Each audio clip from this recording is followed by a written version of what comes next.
último dia do inverno é marcado por altas temperaturas. Alerta se estende para o fim de semana. E você vai ver também. Nova fase do Desenrola Brasil negociará dívidas de até R$20 mil. Balneário Camboriú, no litoral norte de Santa Catarina, tem o metro quadrado mais caro do país.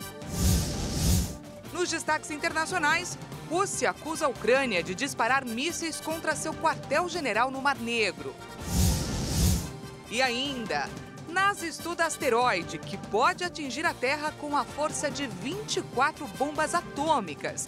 Essas e outras notícias você confere a partir de agora.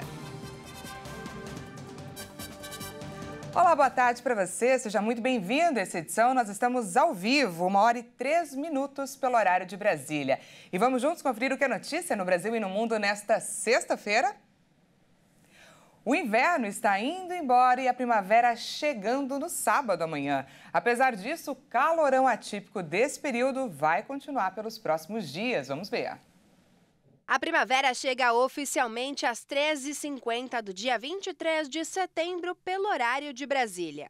As principais características climatológicas dessa estação são o retorno gradual da chuva e o aumento da temperatura.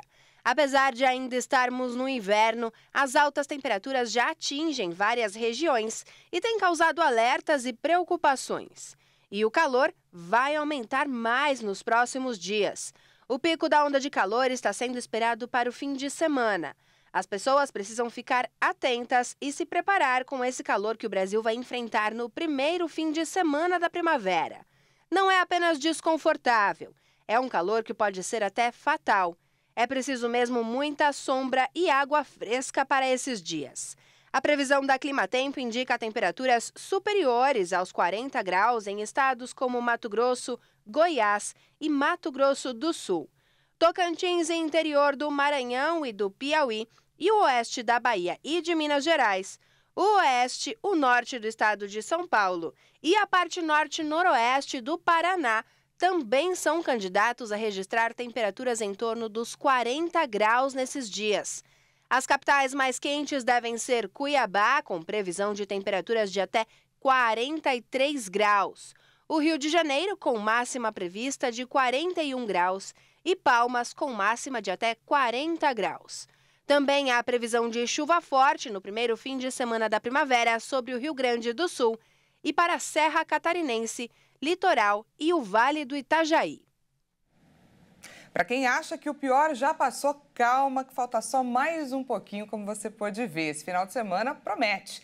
A Climatempo emitiu alerta que a cidade de São Paulo pode registrar a maior temperatura em 80 anos entre sábado e domingo. Os termômetros devem registrar aí 38 graus. A sensação térmica no Rio de Janeiro pode chegar a 50 graus. O calor deve ter o seu ápice em 11 capitais, mas calma, o calorão em boa parte do país está previsto, mas também tem previsão de temporais para o Rio Grande do Sul, por exemplo, que já tem sido bastante castigado pelas chuvas.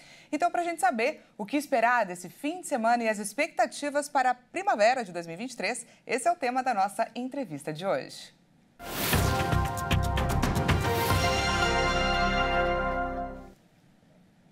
Para falar sobre o assunto, eu recebo agora Heráclio Alves, que é meteorologista do INMET. Boa tarde, Heráclio. Seja muito bem-vindo. Boa tarde, Daniela. Boa tarde a todos. Obrigado pelo convite. A gente que agradece a sua participação e disponibilidade. Bom, vamos para a pergunta que todo mundo está fazendo. Por que está tão quente aqui no Brasil? Bom, o final do inverno e o início da primavera, quer dizer, a primavera é a estação mais quente, normalmente mais quente. O final do inverno, ou seja, quando as temperaturas já começam a se elevar, já adquirem aquelas características, né, da primavera, que é a estação seca, com pouca nebulosidade, principalmente no Brasil Central e no Sudeste. Com isso, tem uma influência maior, tem mais atuação das massas de ar quente seco nessa parte central do país. Esse ano, em particular, tem influência também do El Niño, né, que é aquele fenômeno que tem o aquecimento nas águas superficiais do Pacífico Equatorial, e ele ajuda a potencializar essas temperaturas, principalmente na região central do país, no centro-oeste, sudeste e áreas também do nordeste. Então, ele potencializa essas massas de ar quente e seca, com isso, esses dias, mais dias consecutivos com temperaturas mais altas, como a gente vem observando nos últimos dias. Heráclio, quais as regiões críticas que merecem mais atenção para as altas temperaturas, também para a baixa umidade e para a previsão de temporais nesses próximos dias, principalmente nesse final de semana? Então, as regiões, aliás, que têm sofrido mais com essas temperaturas mais altas e ainda vai predominar durante o final de semana, essa primeira semana da primavera, são justamente a região centro-oeste, áreas do sudeste, praticamente todo o estado de Minas Gerais, São Paulo, como você já mencionou anteriormente, áreas do Rio de Janeiro e Espírito Santo. Na região nordeste, principalmente sobre o Maranhão, Piauí e Bahia, e na região norte, principalmente no estado do Tocantins. Então, nessas áreas, as temperaturas ficam aí beirando entre os 40 e 43 graus. Bom, e amanhã, às 3h50, começa de fato a primavera. E é claro que a gente se pergunta, né? Se o inverno está assim, o que esperar da primavera? Então, nos diga você, Heráclio. Então, como você mesmo falou, oficialmente, né, a primavera começa às 13h50, horário de Brasília, e para esse período agora, essa estação, a tendência indica aí que nas regiões sul, na região sul, parte da região sudeste, principalmente São Paulo e até o sul, Mato Grosso do Sul, em relação à chuva, a tendência é que seja chuva até acima da média. Já nas demais áreas, incluindo a região nordeste, região norte e grande parte da região centro-oeste, a tendência é que as chuvas fiquem abaixo ou ligeiramente em torno abaixo da média na maior parte do período. Isso por conta principalmente do fenômeno Ninho, Daniela, porque quando esse fenômeno ocorre, a região sul tem aquela característica de ser mais chuvosa, mas no norte e nordeste as chuvas são mais escassas, ou seja, diminui os volumes da chuva e também a irregularidade das chuvas, principalmente sobre a região centro-oeste e a área do nordeste. Além disso, as temperaturas também deverão se manter elevadas durante essa estação. Então, podemos esperar intensidade para essa primavera. Acho que essa é a palavra da nossa primavera de 2023. Conversamos com Heráclio Alves, que é meteorologista do IMET. Muito obrigada pela sua participação. Até mais, então. Até a próxima. Até a próxima. Bom, e nos próximos dias, o governo federal deve liberar as novas fases do programa de renegociação de dívidas, o Desenrola Brasil. A segunda parte do programa é voltada para quem ganha até 2 salários mínimos. O Ministério da Fazenda publicou uma portaria confirmando a nova fase do programa Desenrola Brasil. Segundo a pasta, 32,5 milhões de pessoas têm dívidas e podem ter seus débitos renegociados com melhores condições nesta nova etapa. As renegociações começam com as dívidas de até R$ 5.000 e depois valores que cheguem até R$ 20.000. Também podem ser renegociadas dívidas bancárias e não bancárias, como contas de luz, água e telefone, de pessoas que ganham até 2 salários mínimos, em torno de R$ 2.640, ou que estão inscritas no Cadastro Único do Governo Federal. A nova fase do Desenrola Brasil começa com o leilão, em que as 709 empresas credoras inscritas devem propor descontos para os contratos incluídos em cada lote. Os contratos vencedores recebem os maiores descontos. O leilão vai acontecer entre a segunda e a quarta-feira. A média do desconto mínimo é de 58%. A abertura da segunda fase do Desenrola Brasil para a população está prevista para a primeira semana de outubro. De acordo com o Ministério da Fazenda, será lançada uma plataforma para a renegociação das dívidas. O consumidor vai poder pagar a dívida com descontos à vista ou até 60 meses com juros de até 1,99% ao mês. A Justiça liberou mais de R$ 2 bilhões de atrasados a aposentados do INSS. O valor é pago às pessoas que entraram com ações de revisão, auxílio-doença e pensão. O Conselho da Justiça Federal liberou o total de R$ 2 bilhões e 200 milhões a beneficiários da Previdência Social que conseguiram a concessão ou revisão do benefício na Justiça. Além das aposentadorias, o valor corresponde a ações em relação a auxílios-doença, pensões e outros benefícios de mais de 144 mil beneficiários. O pagamento será feito de acordo com o cronograma de cada Tribunal Regional Federal. Para receber o pagamento, o processo precisa ter sido finalizado, sem possibilidade de recursos do INSS, o chamado trânsito em julgado. É preciso ainda que a Justiça tenha concedido a ordem de pagamento, a requisição ou a autuação do processo. A consulta deve ser feita no site do Tribunal Federal, que mostrará a data em que a ordem de pagamento foi emitida pela Justiça. A Receita Federal abriu hoje as consultas ao quinto e último lote de restituição do Imposto de Renda 2023.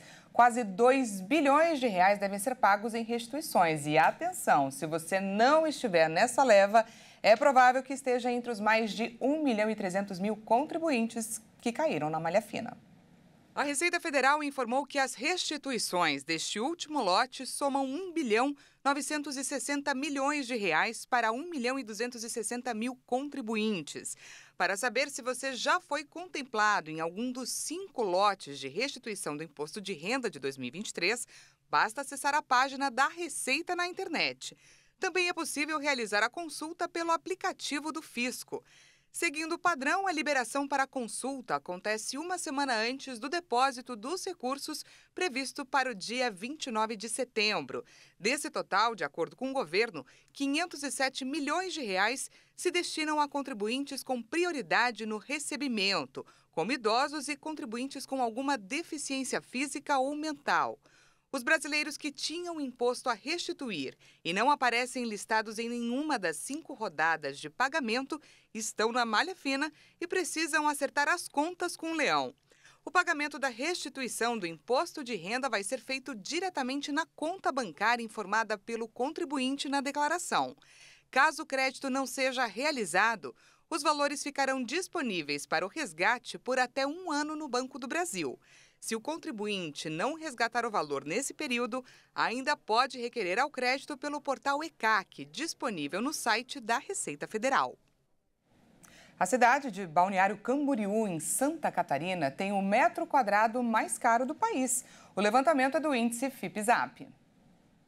Balneário Camboriú, no litoral norte de Santa Catarina, tem o metro quadrado mais caro do país para compra de imóveis, de acordo com o índice FIPE-ZAP de setembro. Em média, o valor é de R$ 12.435. Aliás, das 6 primeiras cidades no ranking, 4 são de Santa Catarina. Em segundo lugar está Itapema, ao lado de Balneário Camboriú, e que divide a mesma faixa litorânea com valor de R$ 11.863 pelo metro quadrado. Florianópolis, capital do estado, ocupa a 5ª posição, com preço de R$ 10.448. E Itajaí aparece logo na sequência, com o valor de R$ 10.277. O crescimento do custo dos imóveis na cidade de Balneário Camboriú superou 20% nos últimos 12 meses. A logística da cidade, com acesso fácil ao mar e aeroportos próximos, contribuem com a valorização do local. Veja a seguir, Rússia acusa a Ucrânia de disparar mísseis contra seu quartel-general no Mar Negro. E ainda, NASA estuda asteroide que pode atingir a Terra com a força de 24 bombas atômicas. Os detalhes depois do intervalo.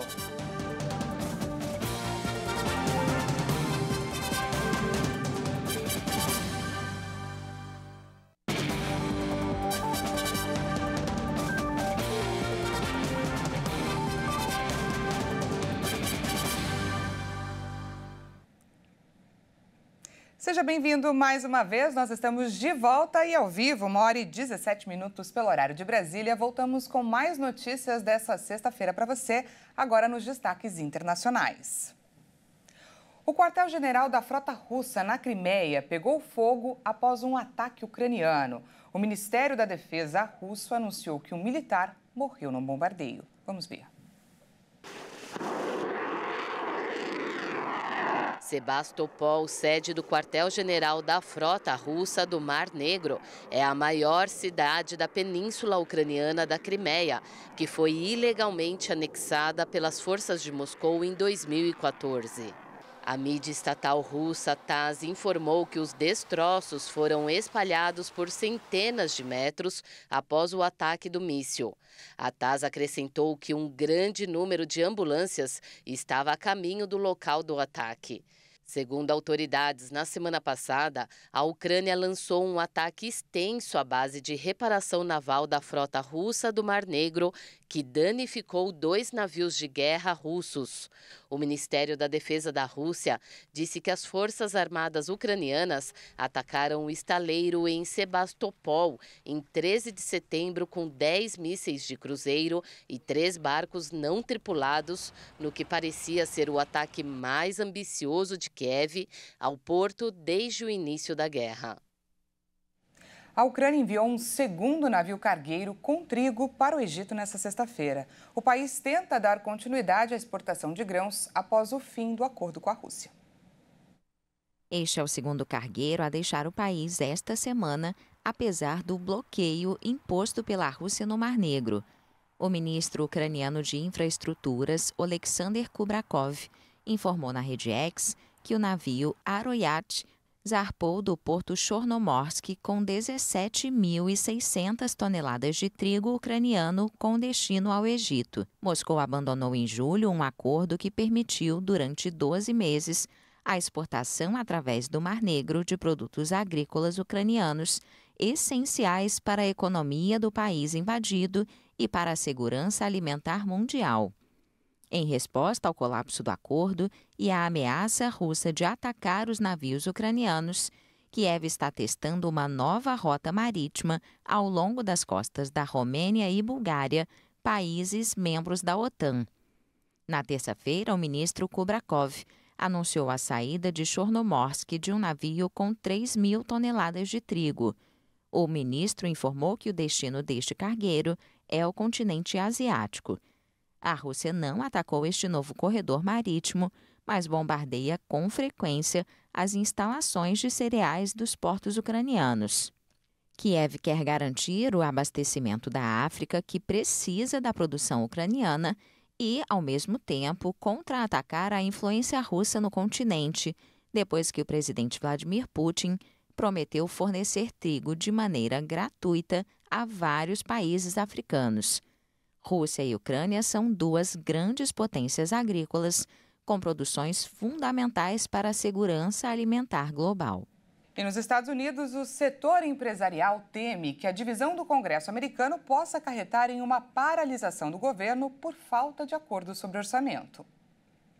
Os executivos temem que, caso prolongada a paralisação do governo, acrescente incerteza a um ambiente de negócios que já vem lidando com a inflação persistente, greves laborais e custos crescentes de empréstimos, e enfatizam que ninguém ganha com uma paralisação governamental. Segundo a Câmara de Comércio dos Estados Unidos, há uma profunda e crescente preocupação com o momento porque, uma vez paralisado, não parece haver um caminho claro para o governo se recuperar. Esse sentimento é partilhado por outros líderes empresariais que veem o receio à divisão do Congresso para a aprovação do orçamento do governo, que vem se aproximando da data limite em 30 de setembro. A história mostra que o mercado de ações permaneceu estável em média durante as 20 paralisações governamentais desde 1976, de acordo com analistas de mercado. Durante metade dessas paralisações, o mercado de ações apresentou retornos positivos. De acordo com autoridades americanas, milhares de pessoas entraram no país, elevando o número de imigrantes em direção à fronteira. Milhares de imigrantes entraram nos Estados Unidos nos últimos dias, da Califórnia ao Texas, e muitos estão chegando de ônibus e trens de carga à fronteira com o México em meio a fluxos migratórios recordes procedentes do sul. O crescimento de imigrantes na fronteira, principalmente na cidade californiana de San Diego e nas texanas El Paso e Eagle Pass, marca nova tendência depois de os números terem caído nos últimos meses e pode criar desafios políticos para o presidente norte-americano Joe Biden antes da eleição presidencial do ano que vem. Em maio, Biden lançou nova política para impedir as entradas ilegais, incluindo a deportação de imigrantes e o impedimento da reentrada por 5 anos, em momento no qual seu governo lidava com números recordes de fluxo migratório. Com um mês de implementação, as medidas mais restritivas diminuíram o cruzamento da fronteira em cerca de 70%. Mas o recente aumento de chegadas a regiões fronteiriças, associado a maior número de pessoas em direção ao norte, procedente das Américas Central e do Sul, por meio de perigosos trens de carga no México, sugerem que os efeitos dissuasivos estão perdendo força. Especialistas dizem que falta capacidade aos Estados Unidos de prender e processar os imigrantes na fronteira, tornando praticamente impossível para as autoridades aplicar as penalidades anunciadas em maio. Assim, alguns imigrantes detidos ficam no país à espera de audiência judicial em vez de serem deportados. A NASA estuda um asteroide que pode atingir a Terra com a força de 24 bombas atômicas. A agência considera esse um dos mais perigosos objetos espaciais já identificados até hoje. Vamos ver. Em 2016, a NASA lançou uma missão para investigar o meteoro conhecido como 101955 Bennu. Cientistas afirmam que esse asteroide passa pelo nosso planeta a cada 6 anos e se aproxima cada vez mais a cada volta. As estimativas são que, caso se choque com o nosso planeta, o impacto terá a força de 1.200 megatons, o equivalente a 24 das bombas atômicas mais poderosas já criadas. As previsões são que em 2135 ele passará bem próximo a nós e poderá entrar no chamado buraco de fechadura gravitacional, o que o colocará em rota de colisão com a Terra, o que pode acontecer em 2182, daqui a 159 anos. Os pesquisadores dizem que a probabilidade é de apenas 0,037%, o que não é totalmente dispensável na escala de riscos cósmicos.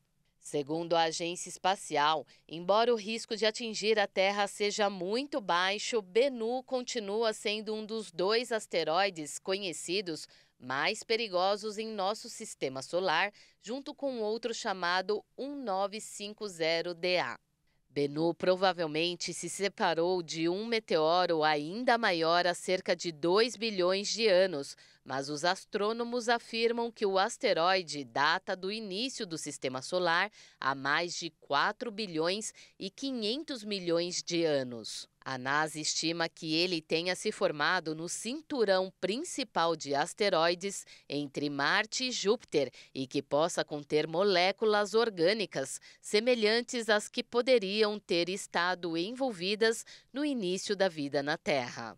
E como a gente tem falado aqui tanto sobre o tempo, sobre o clima, esse calorão, e a gente está, é claro, já de olho no final de semana, sexta-feira à tarde já, sábado e domingo à vista, eu deixo vocês, me despeço com imagens do Rio de Janeiro, da nossa cidade maravilhosa. A expectativa é de um calorão de, olha, 50 graus de sensação térmica. Então, é com essa imagem que eu me despeço de você. Essa edição fica por aqui. Muito obrigada pela sua companhia. Muita água, muita sombra e água fresca para você. Até mais.